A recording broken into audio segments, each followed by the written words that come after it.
Bonjour, bienvenue au musée de minéralogie de l'école des mines, Mines ParisTech. Vous êtes situé ici dans le jardin du Luxembourg, quasiment 60 boulevard Saint-Michel.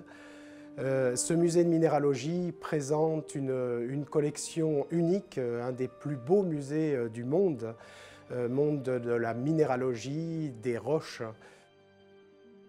Alors ce musée se compose de plus d'une centaine de milliers d'échantillons, ce qui est considérable. Plus de 4000 sont exposés.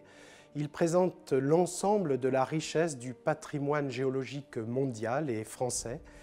Il y a des échantillons venus des quatre coins du monde avec des représentants de toutes les mines exploitées hier et encore aujourd'hui. Et ça constitue effectivement un patrimoine mondial important.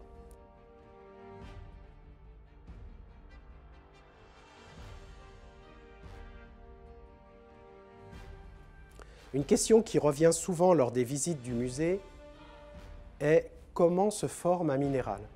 Alors on pourrait croire que tout d'un coup, un minéral apparaît dans sa forme actuelle telle qu'on peut la regarder. Ce n'est pas du tout comme ça que ça se passe. Il faut d'abord du temps. C'est un minéral croît à partir d'un germe, il va grandir, grossir au cours du temps. Ça peut prendre de très très longues périodes, des temps géologiques au-delà de l'échelle humaine.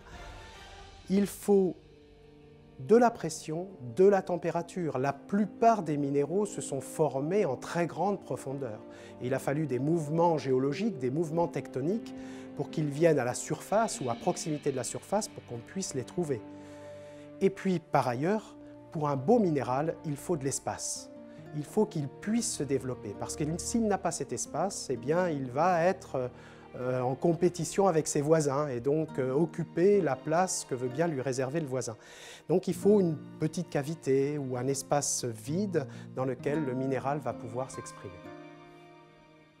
Quand on visite le musée de minéralogie, on est frappé par l'image du passé puisque c'est un musée issu tout droit sorti du milieu du 19e siècle.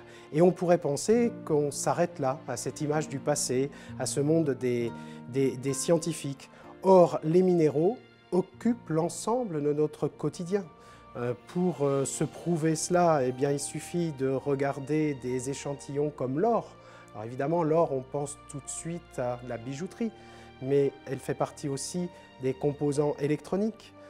La pyrite, minerai de fer, que l'on retrouve dans la voiture et dans bien d'autres objets encore. La calcite, l'argile pour fabriquer le ciment. Le gypse pour fabriquer le plâtre. Et puis aussi, on parle beaucoup des terres rares dans ces derniers temps, pour l'utilisation dans l'électronique, dans la fabrication des panneaux photovoltaïques, pour ne prendre que ces exemples-là. La tantalite, pour la fabrication du portable. Donc tous ces éléments montrent qu'effectivement, les minéraux, on en a besoin, c'est quelque chose qui est indispensable à notre civilisation. Et c'est aussi, pour le musée, un regard vers le futur, puisqu'on découvre des nouvelles utilisations, on ne découvre peut-être pas de nouveaux éléments, les éléments sont bien connus, mais on trouve de nouvelles utilisations à ces éléments, et il faut revisiter l'ensemble des gisements connus, exploités par le passé ou exploités aujourd'hui, pour voir si ces éléments rares sont présents, pouvoir les extraire et ensuite déboucher vers ces nouvelles utilisations.